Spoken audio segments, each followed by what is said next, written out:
Hello, and welcome to another episode of the Cultured Pull List. This week, in honor of Deadpool and Wolverine coming out, we're going to be talking about Deadpool's first miniseries called Deadpool the Circle Chase. So, without further ado, let's get into it.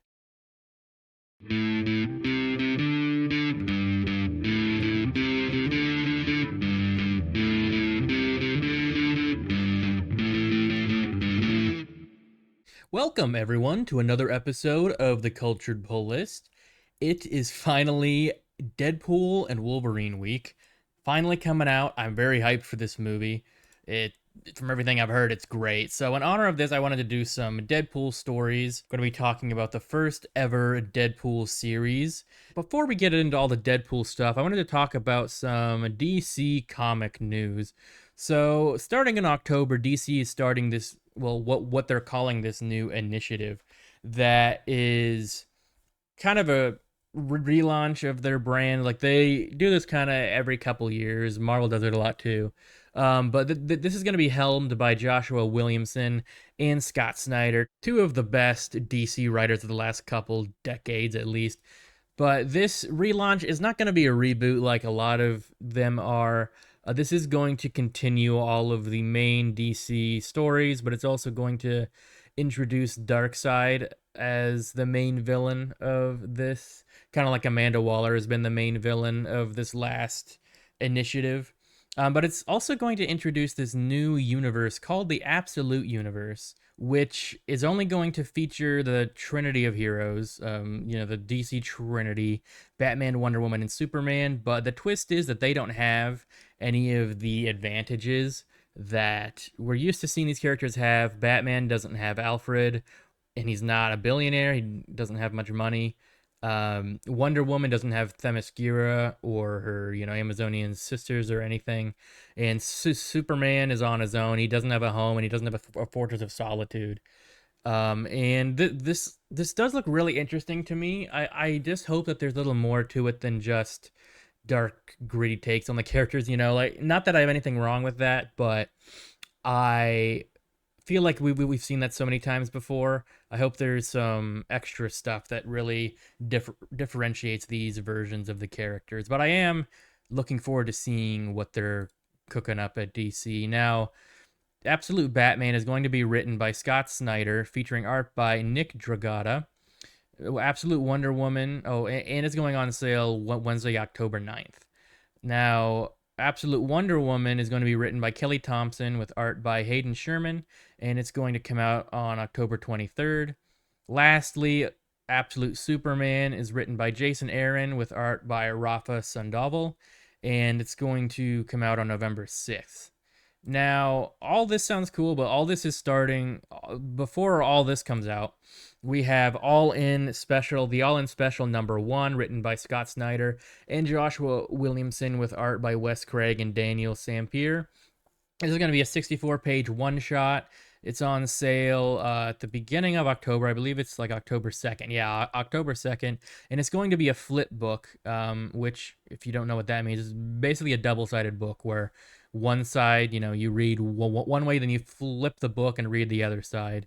And one side is going to have art by Wes Craig, and the other side is going to have art by Daniel Sampier. So, yeah, that sounds very cool to me. Sounds like it has the most promise out of most of the DC initiatives that have come recently. They've been kind of hit or miss with like their relaunches and initiatives. But yeah, all that sounds pretty cool, but that is a pretty big announcement. I'm sure we're going to hear more about all this at Comic-Con this weekend.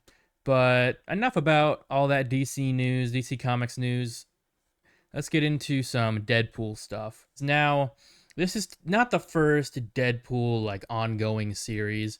This is the first Deadpool mini series. Let me get into some like publishing history. So first off, a lot of people probably know this, but Deadpool was created by Rob Liefeld and Fabian Nicieza. Uh, there's been kind of like arguments and like different versions, but overall it seems like Rob Liefeld he was the one that came up with Deadpool's look and name. and Fabian was the one that came up with like his personality, or at least his like speech patterns and all that stuff. But yeah, so they created the character together. He first showed up in X Force number 98, and then, sorry, not X Force, New Mutants number 98.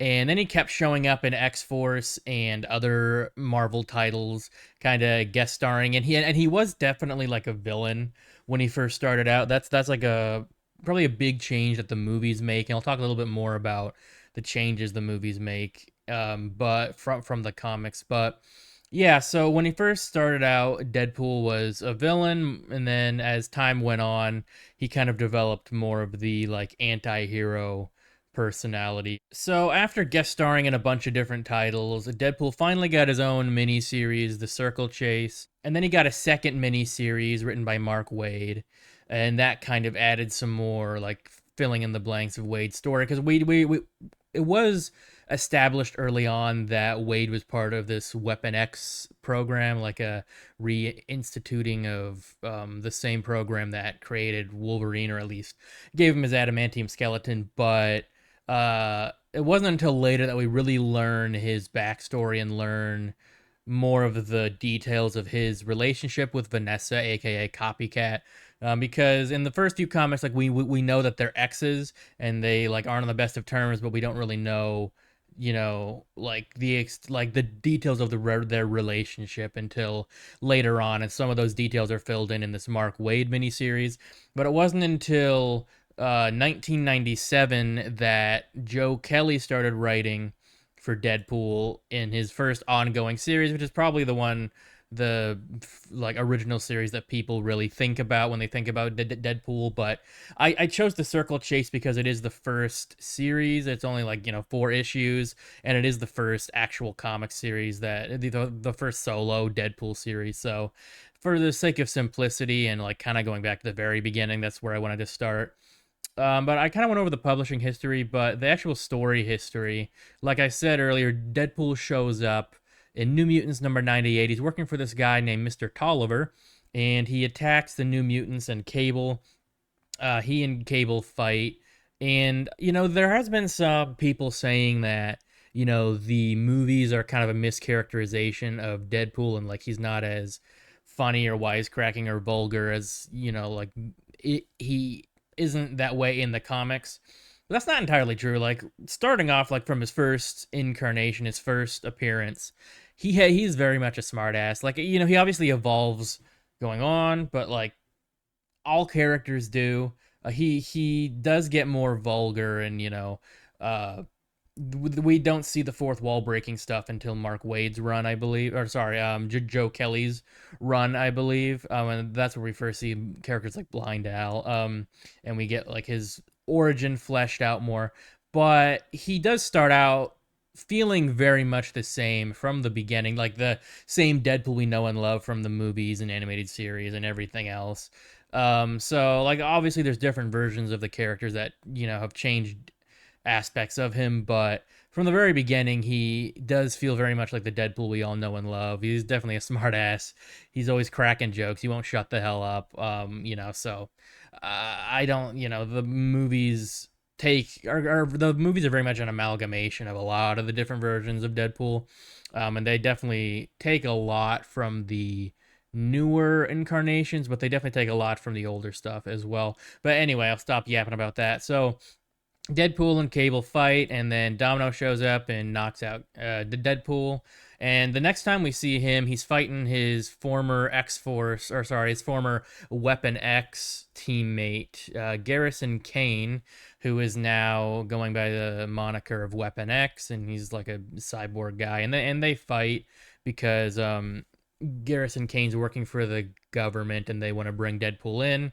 Later on, he runs in. Well, actually, X Force runs in to Black Tom Cassidy and his partner slash friend Juggernaut. But they are defeated by X Force, and Cable actually throws Black Tom Cassidy down an elevator shaft, but Wade Deadpool catches him under orders from his boss, Mr. Tolliver. And we later learned that Domino, the Domino that was a part of the X-Force title and New Mutants a bit at this point, is actually Vanessa, aka Copycat in disguise. She was blackmailed and sent to pretend to be Domino by Mr. Tolliver, and Wade is sent to kill her because she isn't fulfilling her end of the bargain. And so Wade does end up seemingly killing her in front of Cable, but then in the same moment, they all sees the real Domino and realizes that wasn't actually Domino, and the real Domino shows up and defeats Wade, and then Cable and Domino go and blow up Mr. Tolliver's helicopter, seemingly killing him. And that's pretty much everything you really need to know going into the circle chase. There are like a few odds and ends here and there. Like Deadpool did show up in some other issue, like an issue of Nomad and a few other books, of like a book with the Black Knight. But none of that's really that important to this story. But so I just kind of wanted to give a crash course of like what you need to know before we get into the circle chase. So, without further ado, let's just hop into this book summary here. As usual, if you're new, welcome. But if you watch my other episodes, um, I do put chapters below. So if you want to skip the summary or want to skip to the summary or whatever, the chapters, if you're watching on YouTube, chapters will be obviously in the description. But if you're listening to the audio version, I will leave timestamps in that description as well, just so you're all aware. But yeah, let's get into it. So, Deadpool: The Circle Chase was published between August 1993 and November 1993. It was written by Fabian Nicieza, which, as I said earlier, is the co-creator of Deadpool, and with art by Joe Madureira. I'm sure I butchered that name so hard. Madureira, something like that. And then Mark Farmer is the inker. Oh God, another name. Henry Candelario. Okay, it's not that bad. Henry Candelario is the inker along with Mark Farmer, and the colorist was Glynis Oliver. Oh, thanks, an easy name. Unless that was like Glynis or something, I don't know. And then the letterer is by Virtual Calligraphy. Now they're known as VC, but I think back then they were called Virtual Calligraphy. So yeah, that's all the info for the book. Let's get into the actual book here. So the story starts out in Sarajevo, Yugoslavia. Sarajevo? Fuck. I can't. Man, I am butchering pronunciations today. Anyway, it's in Yugoslavia. Wade's hiding out there. And these mercenaries are sent after him because. God, we'll see in a second. So he defeats the mercenaries and meets up with his pal Weasel, his kind of like guy in the chair type guy. And Weasel is telling him these guys are after Wade because Mr. Tolliver died, but in his will, he basically set up a contest for anybody who wanted to go after this like prize at the end, and the prize is supposedly the most dangerous weapon in the world. But since Wade used to work for Mr. Tolliver, everyone's going after him thinking he has information, which he doesn't. But just as soon as Weasel's done explaining this, Kane shows up, aka Weapon X, wanting information on where Vanessa is, and this kind of starts a brawl between him and Deadpool. Now, we cut to Juggernaut, who attacks a French genetic experimentation facility because he found out that they're holding his friend, Black Tom Cassidy. But after going through some lackeys, the head scientist there shows Juggernaut his friend who has been genetically enhanced. For some reason, I guess Mr. Tolliver ordered this, and we're not really sure why. But yeah, that doesn't really get explained. Then we cut to this guy named the Courier. He's like this go-between guy that proctors hits on people. But he goes to this guy named Nico or Nyko. I'm not really sure. It's Nyko. But he meets this guy in New Delhi. He goes to him because he thinks he might have information about the Tolliver will and all that, because his brother was a valet and confidant to Mr. Tolliver and seemingly was killed by Deadpool. But Nico doesn't know anything, but he does open a hit out on Wade Wilson. So he gives the courier the hit, and the courier's his job to go facilitate the hit. So then we cut back to Deadpool and Garrison Kane. They're slugging it out until Weasel breaks them up and reminds them that neither one of them actually knows where the hell Vanessa is. Um, and it seems like Kane wants Vanessa because he thinks she'll have information on Mr. Tolliver's will and all that. But Wade doesn't know where she is either. So as Kane leaves without any information, he tells Deadpool that this guy named Slayback is looking for revenge on Deadpool because Deadpool killed him back when they were all part of Weapon X. And Deadpool thought he died, but somehow with his powers, he was able to remake his body or whatever. So then we cut to the man of the hour, Slayback himself, going through. He breaks into this military, this government records facility, looks at the Weapon X training program files. He looks at the files of Garrison Kane, which we just saw, and Wade Wilson, who we also saw. And yeah, so then we cut to Cairo, Egypt. There's this guy. I'm not really sure what his role is entirely, except that he is holding on to a floppy disk. That's how old this is. A floppy disk that contains information about what the weapon is. That is the prize of Mr. Tolliver's whole contest.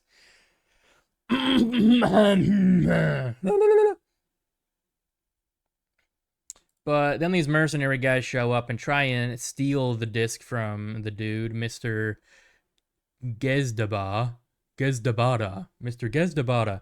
But then Wade shows up, kills the mercenaries, but then steals the case for himself. But before he can escape with it, Juggernaut and Black Tom Cassidy show up, and they steal the case from Wade and leave him to die. But obviously, with the healing factor, he doesn't really die. So then we see this guy called Sluggo, and he is looking for Vanessa to warn her that people are going to be after her because everyone knows that she used to work for Tolliver, and she and Deadpool are exes, and supposedly Deadpool killed this guy called Foley, who is Tolliver's assistant, but it doesn't seem like Deadpool did it, but that's neither here nor there for this. But Sluggo also murdered Vanessa's best friend. It's not really said in this story, but this happened previously. But so Sluggo goes to Vanessa's mother's house and doesn't find her until he does. She shows up and starts strangling him, because she's kind of mad that he killed her best friend. But he manages to warn her about what's going on, and like people are going to be after you, so yeah, keep an eye out. Then we cut to the courier, and he's found this guy called Mr. Basher, and he brings Nico's hit to Mr. Basher, and Mr. Basher sends this mercenary assassin group called the Executive Elite to go and kill Wade. And the courier's payment for all this, he's going to give Mr. Basher a disc that has more info. There's a lot of floppy disks in this, and by a lot I mean two, but still, that's more than most comics. So, but yeah, so so this other floppy disk with some information about Tolliver's contest is in the possession of the courier, and he's going to use it as payment for Mr. Basher setting up the Executive Elite to kill Wade. So, cutting back to Wade, who has tracked Juggernaut and Black Tom to the airport, and Weasel gives him information on what flight they're on. So he sneaks aboard the plane as it takes off, and after it's in the air, he attacks Juggernaut and Black Tom.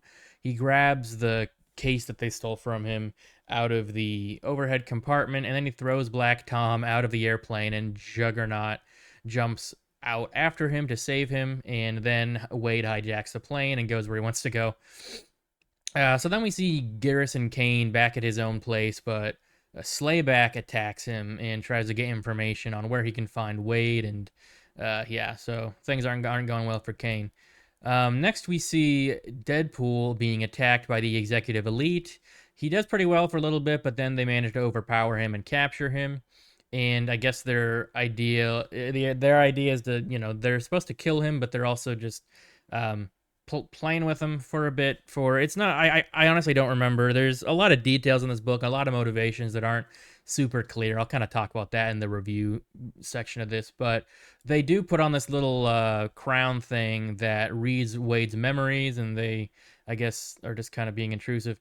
But we see a little bit of his previous interactions with Vanessa back before he got all messed up and was part of the Weapon X program. And this scene is actually, if you're listening to this on whatever podcast platform, which it shows a young Wade Wilson leaving Vanessa seemingly because of his cancer. It's not 100% sure, but he actually has blonde hair, and that's actually a big thing I noticed. Is he has blonde hair, and he does not have blonde hair in the Deadpool movies. So that's an interesting detail. But anyway, so then we see Vanessa going after the courier because she wants whatever's on the disc that she knows he possesses, and she's able to get the information on that disc and find out where Tolliver's hiding his, secret weapon prize thing.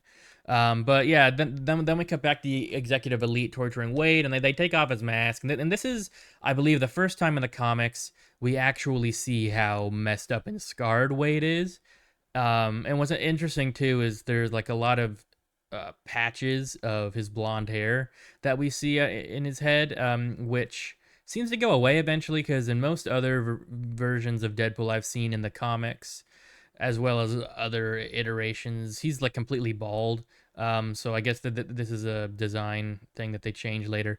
But anyway, pretty soon after this, Weasel shows up and saves Wade, and he and Wade end up killing all three members of the executive elite. And Weasel steals the floppy disk that they were in possession of. I guess Vanessa got that information because she went to the actual like Tolliver landholding place, like his old company, and just like hacked into their systems. She didn't actually get the floppy disk from the courier. He had already given it to the to Mr. What's his face, Mr. Basher, who gave it to the executive elite. So yeah, the executive elite are dead, and Wade and Weasel have the two floppy disks they need to figure out where the hell this prize is at. And it turns out it's an old monastery in Nepal that Mr. Tolliver owned. And they also see these schematics for this thing called Unit Zero, which seems like some weird android, but they kind of don't pay it any mind, which is probably stupid. But anyway, we then see Vanessa sneaking into the monastery of Mr. Tolliver's. She's the one that gets there first, or at least she thinks so. But turns out Slayback was there, and he's been waiting for her, and he captures her because to help draw out Wade, I guess. So next we see Wade and Weasel. Well, I guess it's mostly Wade brutally killing all of the monks in the monastery. So then he and Weasel track down the weapon that is hidden somewhere in the monastery. Meanwhile, Slayback sees that Garrison Kane is showing up at the monastery as well. So Weasel and Wade end up tracking down the weapons with Weasel's like equipment, detection equipment, and they see a just like huge cache of weapons, including that weird android thing in the corner. But they're soon attacked by Garrison Kane, who wants the prize for himself. But then Slayback shows up and starts attacking them because he wants to kill Wade, but Garrison Kane's kind of getting in the way as well and attacking him. But while Wade and Slayback are fighting, Garrison Kane and Weasel figure out that this android is actually the prize. It's this thing called an atom unit, and there's only a few that were ever produced, and it's not actually a weapon. It's like a weapon destroyer. It neutralizes any weapon in its vicinity, but they figure out that, I guess in a roundabout way, that is like the ultimate weapon, and they decide that this is the prize. While they're figuring all this out, Slayback tries to stab Wade, but Vanessa gets in the way and is stabbed herself, which doesn't make a hell of a lot of sense because Wade has, the healing process, but whatever. So then Weasel and Garrison Kane accidentally activate the Atom Zero unit, which sees Garrison Kane, not Garrison Kane, sees Slayback as a living weapon, which he is, and promptly destroys him, disintegrates him, and he almost kills Wade too, because he sees Wade as a living weapon, but Wade convinces the Atom unit to not kill him so that Vanessa can survive, because not only is she able to absorb the likeness of somebody, but she absorbs their abilities, or they have powers as well. So she's able to absorb a little bit of Wade's healing factor and heal herself. So the Atom unit lets Wade live because of that selfless act. And yeah, the Atom unit goes away. Kane leaves to bring Vanessa to a hospital, and Wade thinks he's learned some stuff about himself and maybe turned over a new leaf. Maybe he's going to be a little less scumbaggy. I don't know. We'll see. But Wade leaves the monastery with a few pieces of gold decorations as like a consolation prize for everything. And yeah, that is how the Circle Chase ends. Kind of a short series, but they really jam-packed a lot of stuff in this. But yeah, so let's talk about the actual book here, or the actual, whole story. I did like it. I think what I really liked the most about this was the interactions between Weasel and Wade. That was really fun. This is the introduction of Weasel, so kind of seeing that character in the comics was pretty fun. I really liked the personification of Deadpool.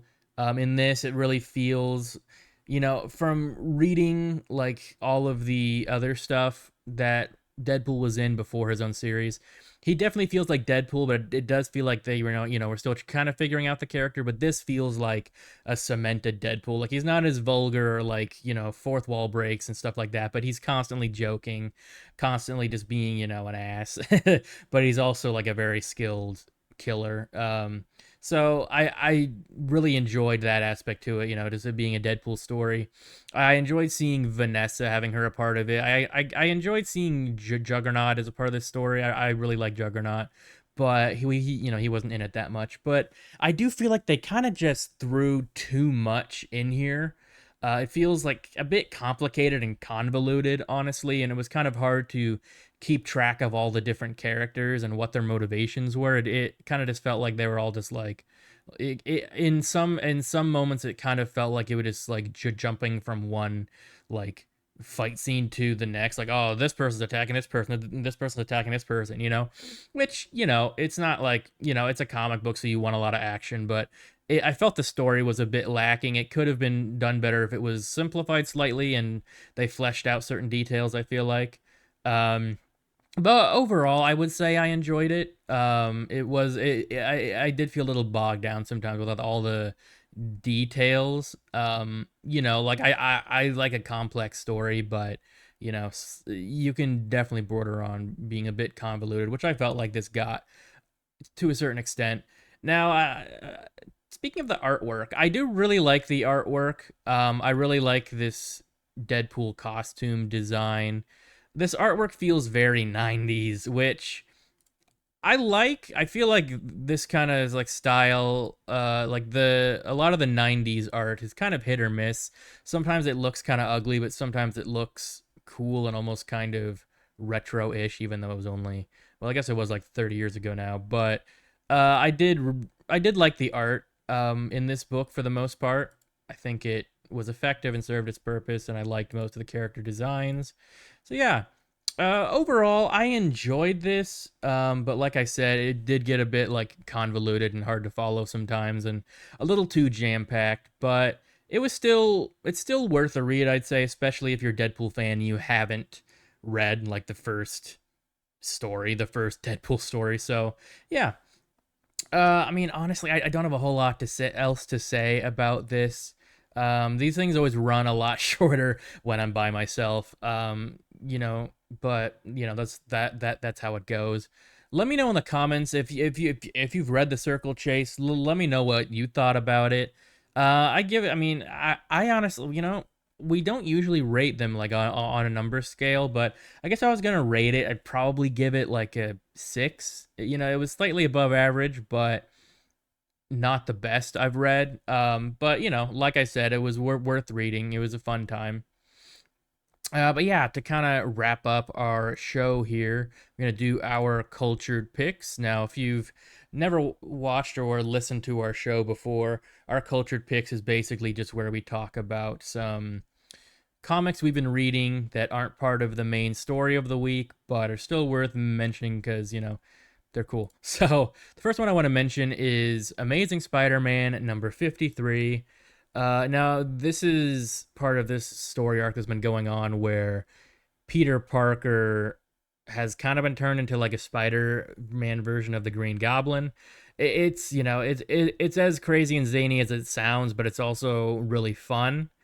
And it's it's been a mix of fun and surprisingly serious, but this is kind of wrapping up that story arc. But it's been very cool. I really like the idea of like Green Goblin Spider-Man. Like obviously I wouldn't like it if it was like, Spider-Man is now Green Goblin forever, but I did like the incorporation of Kane in this arc, but he not Kane, Chasm, but he's not in this issue, but this issue kind of sets up the finale. Peter is like mostly cured, but he's still struggling with the like goblinness inside him. But yeah, so I found that to be a pretty good issue. Let's move on to my next book I want to talk about, which is Phoenix number 1. Now, this is part of Marvel's big relaunch of all their X books, and I was very curious about this because Jean Grey has like the Phoenix Force back, but she's not Dark Phoenix, so she's actually using her powers for good. And like I expected, it's a pretty cool, at least the start of a pretty cool like cosmic adventure. And Jean, like as the Phoenix, she's just badass as hell. Like she's insanely powerful, and some of the stuff she does in this book is very cool. Like she's able to do certain things without just straight up attacking something. She's able to like basically bend the cosmos to her will almost. It's very cool. So if you're a Jean Grey fan, or just an X-Men fan in general, I would definitely check out this book. I hope it continues to be interesting and awesome. But yeah, that is pretty much everything I had for this week. Again, we will be putting out another episode this Friday, which is our normal time. Yeah, and we'll be talking about Deadpool kills the Marvel Universe. So that'll be interesting. So stick around for that. Be sure to like and subscribe if you haven't subscribed already. Like I said earlier, leave a comment about what you thought about this book, and if you want to actually read it for yourself, obviously you could probably get it from a library. But if you want to pick it up and buy it for yourself, I'll leave the Amazon link. If you're listening to the audio version of this, be sure to follow our show and leave us a 5-star review if you want, and be sure to check out our YouTube channel if you want to see the video version of this podcast. If you'd like to help support us on Patreon so we can keep bringing you more great content, you can check out patreon.com/theculturednerd and look for our show-specific tier, The Cultured Pull List. Thank you to all of our current Patreon supporters of The Cultured Nerd: Wesley H., Mitch S., Connor Y., Anna M., Oscar B., Craig L., and Salib K. I have been your host, Michael Malillo, and our logo and visual assets were designed by Jose Navarro, and our intro was designed and made by myself. Thanks again for joining us. If you'd like to check out The Cultured Pull List or The Cultured Nerd on social media or YouTube or whatever, you can scan the QR code on the bottom left. And if you would like to check out Casual Experts, which is me and my normal co-host Luke's other brand where we just talk about pop culture and nerdy crap all the time just for fun. We have a social media and podcast. You can check that out. Oh, and YouTube channel. You can check that out by scanning the QR code on the bottom right.